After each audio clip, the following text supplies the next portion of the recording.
दोस्तों नमस्कार, ये है मार्गदर्शन फॉर सिविल सर्विसेज। मैं अनुराग चौधरी। दोस्तों, भारतीय संविधान और राज्य व्यवस्था के महत्वपूर्ण प्रश्नों के अंतर्गत इस वीडियो में प्रस्तुत है नीति निदेशक तत्व और मूल कर्तव्य यानी directive principles and fundamental duties से संबंधित महत्वपूर्ण तथ्य और जानकारी जो आपके आगामी विभिन्न परीक्षाओं जैसे TGT, PGT, LT grade, government inter college प्रवक्ता, गवर्नमेंट डिग्री कॉलेज, बिहार लोक सेवा आयोग द्वारा आयोजित अध्यापक भर्ती परीक्षा, केंद्रीय विद्यालय संगठन और नेट जेआरएफ राजनीति विज्ञान के साथ विभिन्न राज्य लोक सेवा आयोगों द्वारा आयोजित परीक्षाओं के सामान्य ज्ञान और सामान्य अध्ययन के भारतीय संविधान और राज्य व्यवस्था खंड के लिए बहुत ही उपयोगी है। तो आइए शुरू करते हैं आज का वीडियो। भारतीय संविधान के अंतर्गत नीति निदेशक तत्व और मूल कर्तव्यों से संबंधित महत्वपूर्ण तथ्य। सबसे पहले नीति निदेशक तत्व यानी डायरेक्टिव प्रिंसिपल्स के बारे में जान लेते हैं। दोस्तों, भारतीय संविधान के भाग 4 में अनुच्छेद 36 से 51 तक राज्य के नीति निर्देशक तत्वों का वर्णन किया गया है और नीति निर्देशक तत्वों को आयरलैंड के संविधान से लिया गया है। नीति निदेशक तत्व हमारे संविधान की महत्वपूर्ण विशेषता हैं और भारतीय शासन अधिनियम 1935 में वर्णित अनुदेश प्रपत्र यानी इंस्ट्रूमेंट ऑफ इंस्ट्रक्शन को भारतीय संविधान में नीति निदेशक तत्व के रूप में स्थान दिया गया है। और आप जान लीजिए कि भारत और आयरलैंड को छोड़कर दुनिया के किसी भी देश के संविधान में इस प्रकार के निदेशक तत्वों का उल्लेख नहीं है। आप जान लीजिए कि भारतीय संविधान के जो निर्माता थे उनका लक्ष्य भारत में लोक कल्याणकारी राज्य की स्थापना करना था, इसलिए उन्होंने नीति निदेशक तत्वों में उन सभी आदर्शों का समावेश किया है जिन्हें कार्य रूप में परिणत किए जाने पर एक वेलफेयर स्टेट या कल्याणकारी राज्य की स्थापना को मूर्त रूप दिया जा सकता है। दोस्तों, भारतीय संविधान की प्रस्तावना द्वारा भारत के नागरिकों को समानता, स्वतंत्रता, न्याय सुलभ कराने का जो संकल्प व्यक्त किया है वो इन नीति निदेशक तत्वों के आदर्शों को क्रियान्वित किए जाने पर ही पूरा हो सकता है। और एक प्रकार से देखा जाए तो देश में वास्तविक रूप से सामाजिक और आर्थिक प्रजातंत्र स्थापित करने का कार्य नीति निदेशक तत्वों के द्वारा किया जाता है। पहले प्रश्न पर आते हैं कि राज्य के नीति निदेशक तत्वों को भारतीय संविधान की अनोखी विशेषता किसने कहा? तो डॉक्टर भीमराव अंबेडकर ने। दोस्तों, बाबा साहब डॉक्टर भीमराव अंबेडकर ने राज्य के नीति निदेशक तत्व यानी डायरेक्टिव प्रिंसिपल्स ऑफ स्टेट को भारतीय संविधान की अनोखी विशेषता कहा है। अगला प्रश्न है, एक कल्याणकारी राज्य यानी वेलफेयर स्टेट की संकल्पना का समावेश भारत के संविधान के किस भाग में किया गया है? तो भाग 4 में अनुच्छेद 36 से 51 तक नीति निदेशक तत्वों में कल्याणकारी राज्य की संकल्पना वर्णित है। अगला प्रश्न है, राज्य के नीति निदेशक तत्वों को संविधान में शामिल करने का मुख्य उद्देश्य क्या था? तो ये भी बहुत ही महत्वपूर्ण तथ्य है। सामाजिक और आर्थिक प्रजातंत्र स्थापित करना राज्य के नीति निदेशक तत्वों को संविधान में शामिल करने का मुख्य उद्देश्य था। अगले प्रश्न पर आते हैं, नीति निदेशक तत्वों को किस देश के संविधान से लिया गया है? तो आप जानते हैं आयरलैंड के संविधान से। एक बहुत ही महत्वपूर्ण तथ्य है, आप देखिए एक कथन है और आपको बताना है कि ये कथन किसका है कि राज्य के नीति निदेशक तत्व एक ऐसा चेक है जो बैंक की सुविधा अनुसार अदा किया जाता है। ये के.टी. शाह का कथन है। नीति निदेशक तत्वों के बारे में टिप्पणी करते हुए के.टी. शाह ने कहा है कि राज्य के नीति निर्देशक सिद्धांत एक ऐसा चेक है जो बैंक की सुविधानुसार अदा किया जाता है। अगला प्रश्न है, कितने निदेशक तत्वों को संविधान की आत्मा कहा? तो ग्रेनविल ऑस्टिन। देखिए, ग्रेनविल ऑस्टिन जो कि संविधानविद हैं और भारतीय संविधान पर इन्होंने कार्य किया है, इनका कहना है कि निदेशक तत्व संविधान की आत्मा है। निदेशक तत्वों की भावनाओं को सच्चे कूड़ेदान की संज्ञा किसने दिया है? तो टी कृष्णमाचारी ने निदेशक तत्वों की भावनाओं को सच्चे कूड़ेदान की संज्ञा दी है। अगले प्रश्न पर आते हैं दोस्तों, एक तथ्य है आपको जानना जरूरी है, ये बहुत ही महत्वपूर्ण है घरेलू हिंसा कानून में संशोधन के बारे में। किसी भी महिला के साथ घर की चारदीवारी के अंदर होने वाली किसी भी तरह की हिंसा, मारपीट, उत्पीड़न आदि के मामले घरेलू हिंसा यानी डोमेस्टिक वायलेंस के अंतर्गत आते हैं। और किसी महिला को ताने देना, गाली देना, उसका अपमान करना, जबरन विवाह के लिए बाध्य करना, पत्नी को नौकरी छोड़ने के लिए मजबूर करना या फिर नौकरी करने से रोकना, दहेज की मांग के लिए मारपीट करना, ये सब भी घरेलू हिंसा के अंतर्गत माना जाता है। और इन सभी से संरक्षण के लिए 2005 में महिला घरेलू हिंसा संरक्षण अधिनियम पारित किया गया था। और अक्टूबर 2016 में सर्वोच्च न्यायालय ने एक महत्वपूर्ण फैसले में वयस्क पुरुष शब्द को हटाकर घरेलू हिंसा कानून का दायरा विस्तारित कर दिया है, जिससे किसी महिला के साथ हिंसा या उत्पीड़न के मामले में महिलाओं तथा गैर वयस्कों पर भी अभियोजन चलाने का मार्ग शुरू हो गया है या रास्ता खुल गया है। तो ये था घरेलू हिंसा कानून में संशोधन से संबंधित महत्वपूर्ण तथ्य। अब देखिए, अब आगे कुछ और प्रश्नों पर आते हैं। कौन से निदेशक तत्व 42वें संविधान संशोधन के भाग 4 में जोड़े गए हैं, आपको बताना है। तो ये भी बहुत ही महत्वपूर्ण तथ्य है, परीक्षाओं में पूछा गया है। तो अनुच्छेद 39 का जो कि समान न्याय और निःशुल्क विधिक सहायता, अनुच्छेद 43 का उद्योग के प्रबंधन में कर्मकारों का भाग लेना, अनुच्छेद 48 का पर्यावरण, वन तथा वन्य जीवों की सुरक्षा और अनुच्छेद 39 च शोषण से बच्चों और वयस्कों की सुरक्षा, ये निदेशक तत्व 42वें संविधान संशोधन 1976 के द्वारा जोड़े गए हैं। ये बहुत ही महत्वपूर्ण तथ्य हैं और नीति निदेशक तत्वों के बारे में बहुत महत्वपूर्ण जानकारी है। अगला प्रश्न है, किस अनुच्छेद के तहत कहा गया है कि प्रत्येक नागरिक को, चाहे वो स्त्री हो या पुरुष, समान कार्य के लिए समान वेतन दिया जाएगा। तो ये अनुच्छेद 39 में है। समान कार्य के लिए समान वेतन की व्यवस्था नीति निर्देशक तत्वों के अंतर्गत अनुच्छेद 39 में दिया गया है। एक और महत्वपूर्ण तथ्य है कि राज्य संपूर्ण भारत के लिए एक समान सिविल संहिता यानी यूनिफॉर्म सिविल कोड का प्रावधान करेगा। ये किस अनुच्छेद में है? तो ये अनुच्छेद 44 में वर्णित है। ये बहुत ही महत्वपूर्ण तथ्य है अनुच्छेद 44। इसमें ये वर्णन किया गया है अनुच्छेद 44 में कि राज्य संपूर्ण भारत के लिए एक समान सिविल संहिता यानी यूनिफॉर्म सिविल कोड का प्रावधान करेगा और ये संविधान के अनुच्छेद 44 में वर्णित है। अगले प्रश्न पर आते हैं। देखिए, इम्पॉर्टेंट तथ्य है कि अनुच्छेद 40 के अंतर्गत किसके गठन के लिए राज्य को निर्देश दिया गया है? तो ग्राम पंचायतों के गठन के लिए राज्य को निर्देश दिया गया है। अनुच्छेद 39 क का संबंध किस निदेशक तत्व से है? तो 39 का समान न्याय और निःशुल्क विधिक सहायता से संबंधित है और 42वें संविधान संशोधन द्वारा इसको जोड़ा गया था। अनुच्छेद 39 का जो समान न्याय और निःशुल्क विधिक सहायता का नीति निदेशक तत्व जो है उपलब्ध कराता है। एक और तथ्य देखिए, सहकारी समितियां, कोऑपरेटिव कमेटीज जो हैं उनके स्वैच्छिक गठन, स्वतंत्र संचालन, लोकतांत्रिक नियंत्रण और व्यावसायिक प्रबंधन को प्रोत्साहित करने के लिए किस अनुच्छेद के तहत राज्यों को निर्देश दिया गया है? तो अनुच्छेद 43 ख के तहत। आप जान लीजिए, सहकारी समितियों के स्वैच्छिक गठन, स्वतंत्र संचालन, लोकतांत्रिक नियंत्रण और व्यावसायिक प्रबंधन को प्रोत्साहित करने के लिए अनुच्छेद 43 ख के तहत राज्यों को निर्देश दिया गया है और ये बहुत ही महत्वपूर्ण है। किस संविधान संशोधन अधिनियम द्वारा अनुच्छेद 43 ख को संविधान में जोड़ा गया?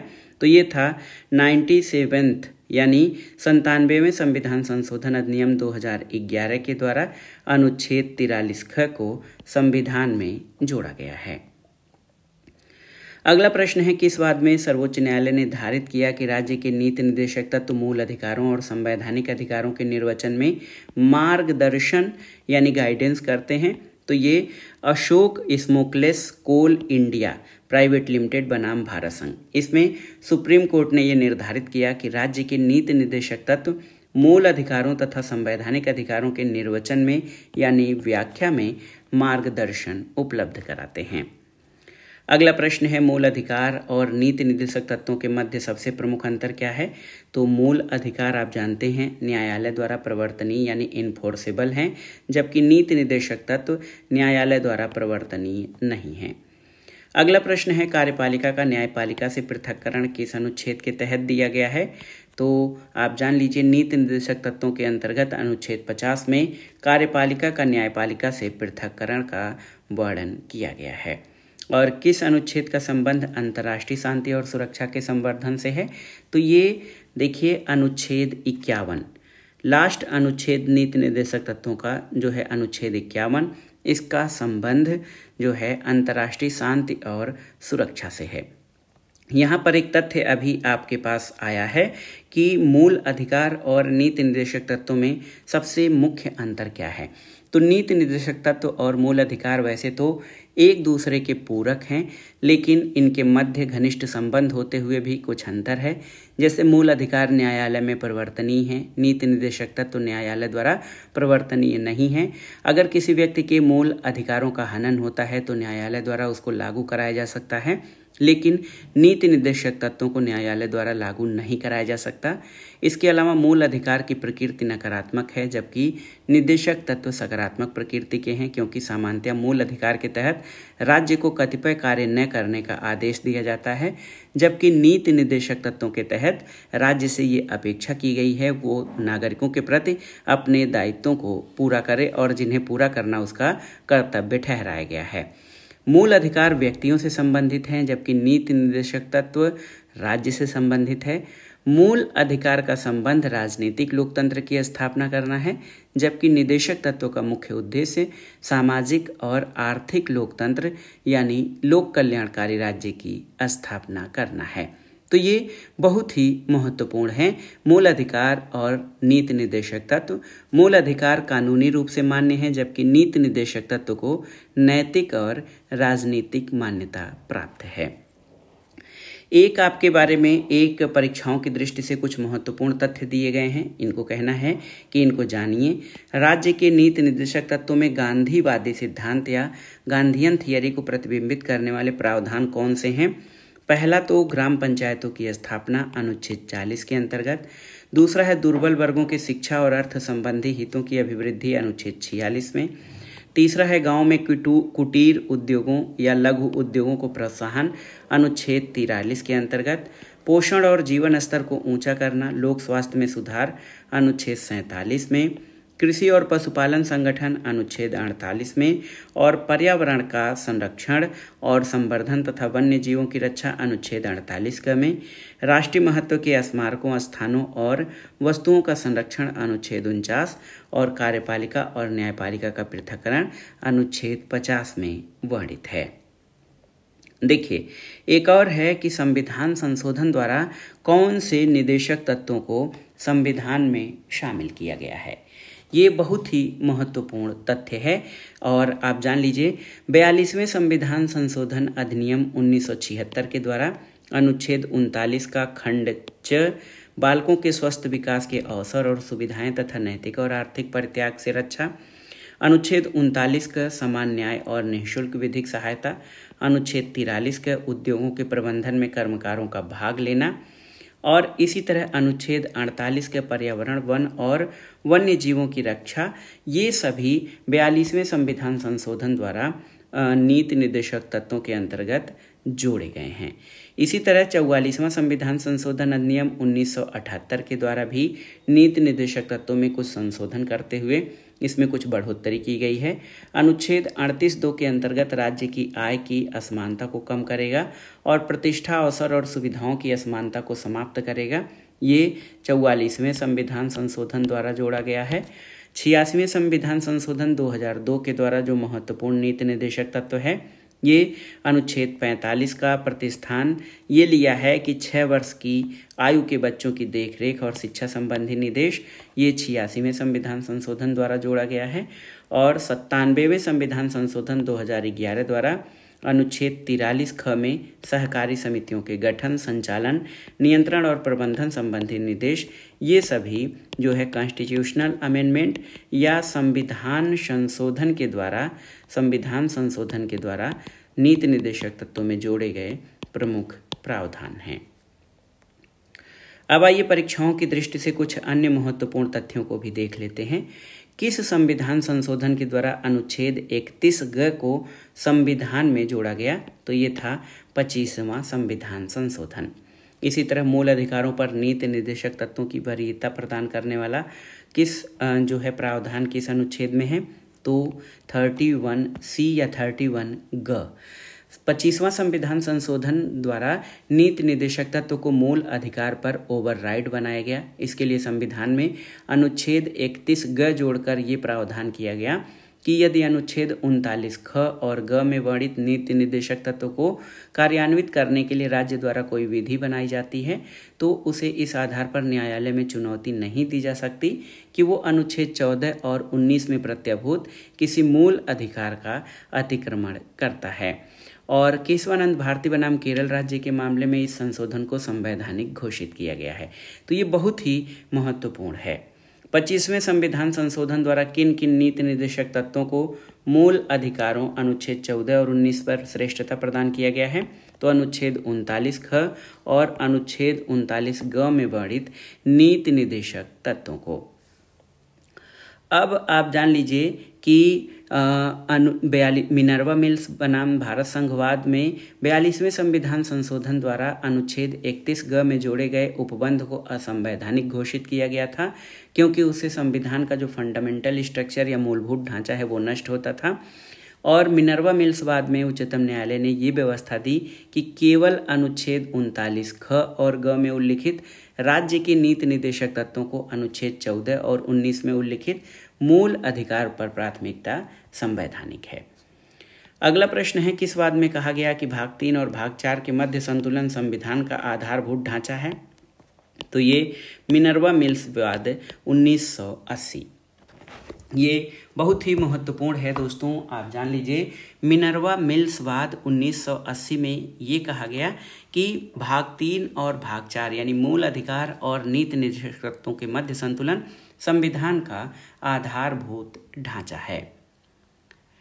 अब नीति निर्देशक तत्वों के बाद आइए जो है मूल कर्तव्य या फंडामेंटल ड्यूटीज के बारे में जानते हैं।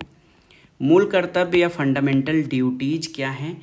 तो भारत के संविधान के प्रारंभ में नागरिकों के लिए मूल कर्तव्यों का उल्लेख नहीं किया गया था। यानी जब हमारा मूल संविधान बना 1950 में, तो उसमें मूल कर्तव्य या फंडामेंटल ड्यूटीज का उल्लेख नहीं था। लेकिन 42वें संविधान संशोधन 1976 द्वारा कांग्रेस के द्वारा गठित सरदार स्वर्ण सिंह समिति की संस्तुति के आधार पर इसको 42वें संविधान संशोधन 1976 के द्वारा जोड़ा गया।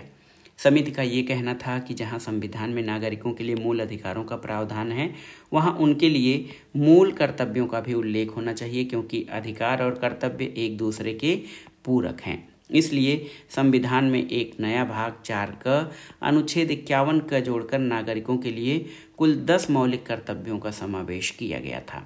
और आप जान लीजिए कि सरदार स्वर्ण सिंह समिति ने संविधान में कुल 8 मूल कर्तव्यों को जोड़ने का सुझाव दिया, जिसमें नागरिकों द्वारा कर अदायगी का मूल कर्तव्य भी शामिल था। लेकिन 42वें संविधान संशोधन अधिनियम द्वारा संविधान में जोड़े गए 10 मूल कर्तव्यों में इसे शामिल नहीं किया गया। और वर्तमान में अनुच्छेद 51 क के तहत मौलिक कर्तव्यों की कुल संख्या 11 है। मूल संविधान में जो है जब ये मौलिक कर्तव्य जोड़े गए तो 10 मौलिक कर्तव्य थे, लेकिन इसमें अब वर्तमान में कुल 11 मौलिक कर्तव्य हैं। 11वां मूल कर्तव्य अनुच्छेद 51 क ट के तहत 86वें संविधान संशोधन 2002 के द्वारा जोड़ा गया था। सरदार स्वर्ण सिंह समिति के बारे में जान लेते हैं। यहाँ से प्रश्न पूछा जाता है। देखिए, प्रधानमंत्री इंदिरा गांधी ने राष्ट्रीय आपातकाल के दौरान संविधान का अध्ययन करने के लिए सरदार स्वर्ण सिंह की अध्यक्षता में 26 फरवरी 1976 को एक आयोग का गठन किया, जिसमें कुल 12 सदस्य थे। सरदार स्वर्ण सिंह अध्यक्ष थे, AR अंतुले सदस्य थे, SS राय सदस्य, Rajni Patel, HR Gokhale, VA Syed Mohammad, VN Gadgil, CM Stephen, DP Singh, Dinesh Goswami, Vasant Sathe और BN बनर्जी, ये सभी लोग सरदार स्वर्ण सिंह कमेटी के सदस्यों में शामिल थे, जिन्होंने अपने सिफारिशों में संविधान में मूल कर्तव्यों को शामिल करने का जो है प्रावधान या संस्तुति किया था। आगे आइए देखते हैं कि मूल कर्तव्यों से संबंधित जो महत्वपूर्ण तथ्य हैं परीक्षाओं की दृष्टि से, वर्तमान में संविधान के तहत कुल कितने मूल कर्तव्य हैं? तो आप जान लीजिए, कुल 11 मूल कर्तव्य हैं। 86वें संविधान संशोधन द्वारा अनुच्छेद 51 क ट के तहत कौन सा फंडामेंटल ड्यूटी जोड़ा गया है? तो ये है 6 से 14 वर्ष के बालकों के माता पिता या संरक्षक का ये कर्तव्य है कि उन्हें शिक्षा के अवसर प्रदान करें। भारतीय संविधान में मूल कर्तव्य किस देश के संविधान से लिए गए हैं? तो रूस के संविधान से। संविधान में मूल कर्तव्यों की व्यवस्था 42वें संविधान संशोधन अधिनियम द्वारा किस वर्ष की गई? तो ये 1976 में 42वें संविधान संशोधन द्वारा मूल कर्तव्य या फंडामेंटल ड्यूटीज शामिल किए गए। अगला प्रश्न है, संविधान के किस अनुच्छेद के तहत कहा गया है कि भारत के प्रत्येक नागरिक का यह कर्तव्य होगा कि वो प्राकृतिक पर्यावरण की रक्षा और सुधार करे? तो अनुच्छेद 51(6) के तहत। और किस समिति की सिफारिश के आधार पर संविधान में मूल कर्तव्यों को शामिल किया गया? तो सरदार स्वर्ण सिंह कमेटी या सरदार स्वर्ण सिंह समिति की सिफारिशों के आधार पर संविधान में मूल कर्तव्यों को शामिल किया गया। स्वर्ण सिंह समिति के सुझाव में थोड़ा फेरबदल करके 42वें संविधान संशोधन द्वारा कुल कितने मूल कर्तव्यों को शामिल किया गया था? तो जब मूल कर्तव्यों को शामिल किया गया था तो इनकी संख्या 10 थी, लेकिन वर्तमान में कुल 11 मूल कर्तव्य हैं। अगला प्रश्न है कि स्वर्ण सिंह समिति ने संविधान में कुल कितने मूल कर्तव्यों को जोड़ने की सिफारिश की थी? तो 8 मूल कर्तव्य। और संविधान के किस भाग में मूल कर्तव्य दिए गए हैं? तो भाग 4 क अनुच्छेद 51 का एक ही अनुच्छेद में कुल मौलिक कर्तव्य दिए गए हैं। देखिए, मौलिक कर्तव्य कहाँ से लिए गए हैं? तो साम्यवादी देशों में पूर्व सोवियत संघ दुनिया का ऐसा पहला देश था जिसने अपने संविधान में नागरिकों के मूल कर्तव्यों का स्पष्ट उल्लेख किया था। इसलिए ये कहा जाता है कि भारतीय संविधान में मूल कर्तव्यों की व्यवस्था पूर्व सोवियत संघ के संविधान से ली गई है। और सोवियत संघ के बाद जापान के बाद भारत, सोवियत संघ के बाद जापान, फिर भारत ऐसा दूसरा प्रजातांत्रिक देश है जिसके संविधान में मौलिक कर्तव्यों का स्पष्ट उल्लेख किया गया है। यानी जापान के बाद भारत दूसरा लोकतांत्रिक देश है जिसके संविधान में मौलिक कर्तव्यों का उल्लेख किया गया है। तो याद रखिएगा दोस्तों, ये जो मौलिक कर्तव्य हैं ये सरदार स्वर्ण सिंह समिति की सिफारिशों के आधार पर लिए गए हैं और इनका मूल स्रोत पूर्व सोवियत संघ का संविधान है। तो दोस्तों, ये था आज का वीडियो। इस वीडियो में आपने नीति निर्देशक तत्व और मौलिक कर्तव्यों के बारे में जाना और ये वीडियो आपके आगामी परीक्षाओं के लिए बहुत ही उपयोगी है। आप इन प्रश्नों को अच्छे से तैयार कर लीजिए। ये वीडियो आपको कैसा लगा हमें कमेंट बॉक्स में ज़रूर बताइएगा। वीडियो को लाइक करें, शेयर करें और इस चैनल मार्गदर्शन फॉर सिविल सर्विसेज को सब्सक्राइब करें। वीडियो देखने के लिए धन्यवाद। नमस्कार।